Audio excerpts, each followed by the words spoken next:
Okay, so welcome to Bloodline once again. Bloodline chapter 10. এই চ্যাপ্টারের নাম হচ্ছে দ্য ডল। চ্যাপ্টারটা একটু the content can be little disturbing, so listeners who are below 18 years old, please আপনারা এটি যদি শুনছেন তো আপনি বাবা মার কাছে পারমিশন নিয়ে নিন, আর যদি পারমিশন পান তো ভালো, আর যদি না পান ওনাদের সাথেও দেখুন, ওনাদের সাথে নিয়ে দেখুন বা শুনুন। সরি। ঘুমের ওষুধ খেয়ে টেনে এক ঘুমে রাত পার করে পরদিন ভোরে উঠে নিজেকে বেশ ঝরঝরে লাগলো অনামিক চৌধুরীর। মাথায় কোনো ব্যথা নেই। ফোন নিয়ে দেখলেন যে মানিকতলার থানার ওসি বেশ একটা কাজ এগিয়ে রেখে দিয়েছেন। তরির 10 বছর আগের হোম টিউটর পল্লব রায়ের ফোন এবং অ্যাড্রেস পাঠিয়েছেন। তিনি এখন চন্দননগরের এক কলেজের অধ্যাপক। ফোনে ভদ্রলোকটিকে পাওয়া গেল। তরির নাম শুনে চিনতে পারলেন তিনি। আজ ওনার কোনো ক্লাস নেই, গেলেই দেখা হয়ে যাবে। অনামিক চৌধুরী সময় নষ্ট না করে এক গ্লাস কমলা লেবুর রস খেয়ে চন্দননগরের উদ্দেশ্যে বেরিয়ে পড়লেন। লোকাল ট্রেন থেকে নেমে রিক্সা স্ট্যান্ডে একটা রিক্সা নিলেন, ঠিকানা চন্দন ভিলা। রিক্সাটা এখন গঙ্গার ধার দিয়ে যাচ্ছে। গঙ্গার মিষ্টি হাওয়া এসে লাগছে তার গায়ে। গঙ্গার অনেকগুলি নৌকা ভাসছে। তিনি এত খুশি হলেন যে গলা ছেড়ে একটা গান ধরলেন। আমায় ডুবাইলি রে, আমায় ভাসাইলি রে। রিক্সা চালক ছেলেটি অনামিক চৌধুরীর গান শুনে বেশ মজা পাচ্ছে। সে ঘুরে ঘুরে দেখছে আর একগাল করে হাসছে। তার খুশি দেখে মনে হচ্ছে সে চন্দনভিলা ছেড়ে বেরিয়ে যাবে অনেক দূরে। অনামিক চৌধুরী গান থামিয়ে বললেন, ভাই চন্দনভিলা চেনো তো? প্রফেসর বাবুকে আমি চিনি, তার বাড়িও চিনি, আপনি গাইতে থাকুন। অনামিক চৌধুরীর মনের আনন্দে গাইতে লাগলেন, কুল নাই কিনার নাই। 10 মিনিট পর ছেলেটি রিক্সা থামালো এক অতি মনোরম বাড়ির সামনে। একটা সুন্দর ফুলের বাগান দিয়ে ঘেরা একটি ছোট্ট দুতলা বাড়ি। সামনের দিয়ে গঙ্গা বয়ে চলেছে। অনামিক চৌধুরী রিক্সার টাকা মিটিয়ে বাড়ির দিকে এগিয়ে গেলেন। পল্লব রায়ের বয়স 30 কি 31, তার বেশি না। সুদর্শন এক পুরুষ। এই বয়সে তিনি তার ফিল্ডে বেশ নামী এক অধ্যাপক। অনামিক চৌধুরীর বেশ ভালো লাগলো। তিনি বসে আছেন ভীষণ সুন্দর করে সাজানো বসার ঘরটিতে। চারিদিকে খোলা জানলা দিয়ে গঙ্গার মাতাল হাওয়া বাতাস ঢুকছে। চা জল খাবার বলেছি, খেতে খেতে কথা বলবো। অনামিক চৌধুরী দেখলেন ঠিক তখনই এক তরুণী ঘরে ঢুকলেন, চা আর গরম গরম সিঙ্গারা নিয়ে। পল্লব রায় পরিচয় করে দিলেন, আমার স্ত্রী ইরা। ইরা আঁচল ধরে দাঁড়িয়ে একটি মিষ্টি ছেলে, মাথা ভরা রেশমের মতো চুল। আমার ছেলে পুটু। অনামিক চৌধুরী পরম স্নেহে ছেলেটির মাথায় হাত রাখলেন। কি সুন্দর তার হাসি। ইরা বলে উঠল, আপনারা শুরু করুন, নয়তো ঠান্ডা হয়ে যাবে। ঘরের বানানো সিঙ্গারা খান, ভালো লাগবে।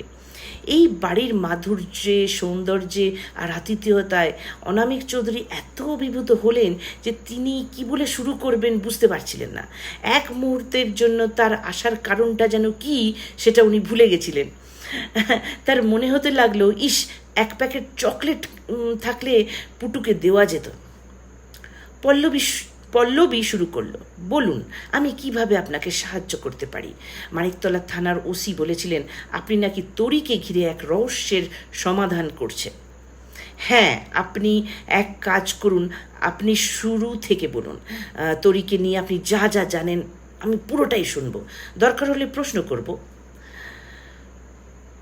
পল্লব শুরু করল, সত্যি বলতে কি, তরি যে আবার খুনের ঝামেলায় জড়িয়ে পড়বে সেটা শুনে খারাপ লাগছে। মেয়েটা আমাদের পাড়ায় থাকতো জানেন। ওর বাবা মানে পবিত্র কাকু ছিলেন আমার স্কুলের এক টিচার। আমি তখন রেডিও ফিজিক্স নিয়ে সায়েন্স কলেজে ফাইনাল ইয়ার পড়ি। কাকু আমায় বললেন যদি তরিকে সায়েন্সটা দেখিয়ে দিই। প্রতিদিন 1 ঘন্টা সময় বার করে পড়াতে যেতাম। মেয়েটার বুদ্ধি ছিল তুখোড়, ভালো রেজাল্টও করতো। কিন্তু মেয়েটার কথা বার্তা ছিল কেমন যেন এলোমেলো ধরনের। মানে অনামিক চৌধুরী জিজ্ঞেস করলেন। মানে ঠিক সবার মতো নয়, অনেকবার এমন হয়েছে সে আমার মুখ দেখে অদ্ভুত সব কথা বলেছে, আর সেগুলো ফুলে গেছে। যেমন একটা ঘটনার কথা মনে পড়ছে, একদিন পড়াচ্ছি, হঠাৎ সে বলল, আপনি বাড়ি যান, আপনার বাড়িতে সমস্যা। গিয়ে দেখি ঠাম্মা মারা গেছে। হঠাৎ, কোনো অসুখ ছিল না, কিচ্ছু না। ছাতে আমের আচার আর আচারের তদারক করছিলেন, আর ম্যাসিভ হার্ট অ্যাটাক, কিচ্ছু করার ছিল না। এই স্যারের জন্য মেয়েটাকে কেমন ভয় করতো, এই সবের জন্য জানেন মেয়েটাকে কেমন একটু ভয় করতো, কেমন এক চোখে তাকাতো, মা হারা মেয়ে মায়া হতো জানেন। পবিত্রবাবুর সাথে ওর কেমন ব্যবহার ছিল কিছু জানেন? ভালোই ছিল। পবিত্র কাকু খুব চা খেত, মনে আছে তরি একটা বড় ফ্লাস্কে করে তার জন্য রোজ চা বানিয়ে রাখতো, ছোটোখাটো খেয়াল রাখতো যেমন মেয়েরা রাখে বাবার জন্য। যেদিন পবিত্র কাকু খুন হলো সেদিনের কথা কিছু মনে আছে? হ্যাঁ, মনে আছে। আমাদের বাড়ি শিফট হচ্ছিল জানেন, মানিকতলায় আমরা ভাড়া বাড়িতে থাকতাম। সেদিন সকালে থেকে নানা জিনিসপত্র বাঁধা চাঁদা চলছিল। আমি ব্যস্ত ছিলাম আমাদের পুরনো সব বইপত্র গোছাতে। সে এসে বলল, আর মনে হয় দেখা হবে না, বলে একটি পুতুল দিল জানেন। আমি বললাম, পুতুল নিয়ে আমি কি করব? সে পুতুলটা একটা বইয়ের বাক্সে রেখে আমাকে হেল্প করতে লাগলো। মুখটা ভার করেছিল। আমার খারাপ লাগছিল। পরে জানেন, বেচারি যা দিতে পেরেছে সেটাই হয়তো সে দিয়েছে, তাই না? কিন্তু অত ঝামেলার মধ্যে ওকে কিছুই বলা হয়নি।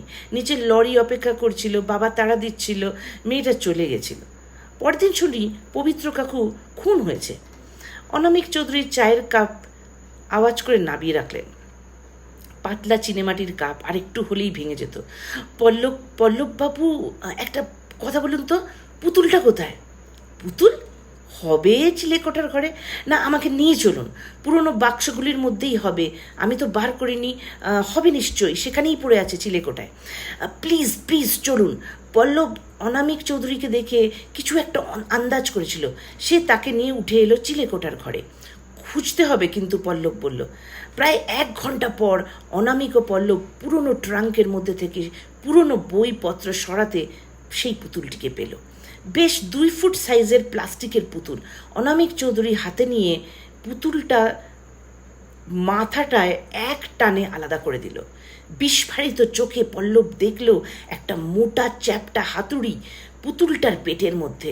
হাতুড়ির মাথায় কালো শুকনো হয়ে আছে এক পদার্থ। ওটা যে পবিত্র স্যারের রক্ত তা বুঝতে তার বিন্দুমাত্র দেরি হলো না। পল্লবের গা গুলিয়ে উঠল বমির দমকে। To be continued.